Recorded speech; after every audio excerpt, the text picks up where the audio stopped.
I thought my cousin had planned the perfect night. We snuck out without making a sound. We fooled a shop owner with fake IDs. 2 hours later, we were standing in the middle of a packed party, convinced we'd pulled off the perfect crime, until the music stopped. And everyone turned to look at the entrance. It all started at exactly 8:43 p.m. I was peacefully lying on my bed when my cousin called and said, "Don't ask questions, just meet me outside in 5 minutes." That should have been enough for me to hang up. But curiosity has always been my greatest weakness. 5 minutes later, I quietly opened the front door. And there he was, standing outside with the biggest grin I'd ever seen. Looking back, I should have gone back inside. I asked him the most obvious question. Why exactly am I standing outside at almost 9 o'clock? He leaned in like he was about to reveal government secrets and said, "There's a party tonight." Now, under normal circumstances, that would have been the end of the conversation. But then he hit me with the sentence that destroyed my common sense. "Everybody from school is going." Looking back, everybody should have been my second warning. We'd barely walked 10 minutes before my cousin suddenly stopped and said, "There's just one tiny problem." Apparently, the party had one rule. Nobody was getting in unless they brought a bottle. I laughed, because I thought he was joking. He wasn't. I asked the only question that mattered. "We're underage, so how exactly are we supposed to buy it?"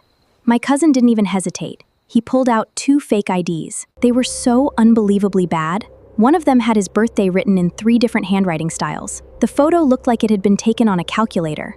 And he still had the audacity to say, "Relax, they work every time." A few minutes later, we found the only shop that was still open. I don't know what scared me more, buying the bottle or watching this idiot confidently walk into the shop like he owned the place.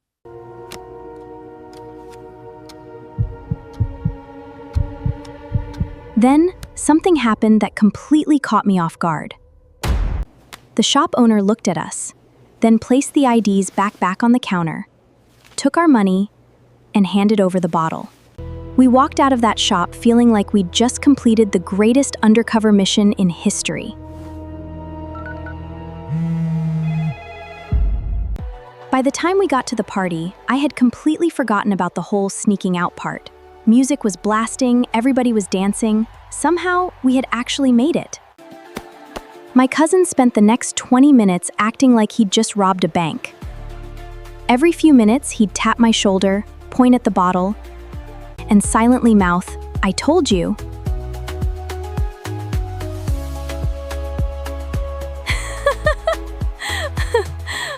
Out of nowhere, the music stopped.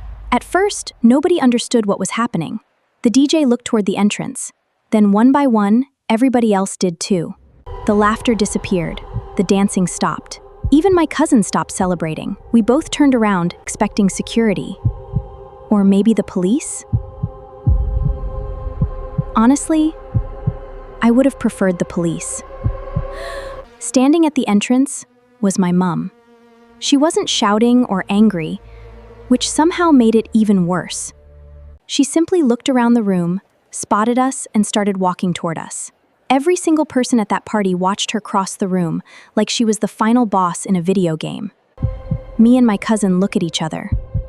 And without saying a word, we knew. Our lives were officially over. My mum simply turned around and started walking toward the exit. We followed.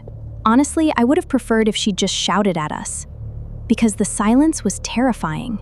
As we walked through the crowd, people started laughing. Some were whispering, others just stared.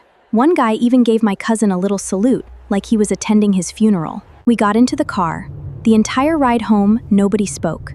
Then, just as we pulled into the compound, my mum finally looked at us and said, "I hope the party was worth it." The next morning, both of us spent hours washing cars, scrubbing the compound, cleaning windows, and doing every chore she could think of. And my cousin never trusted a fake ID again. We barely survived. My cousin lost his fake IDs. I lost my freedom for a month. there's a shop owner who laughs each time he sees teenagers walk into his store. Moral of the story: if your cousin starts a sentence with "trust me," run. Thanks for visiting Karma's Vault Files. I'll see you in the next file.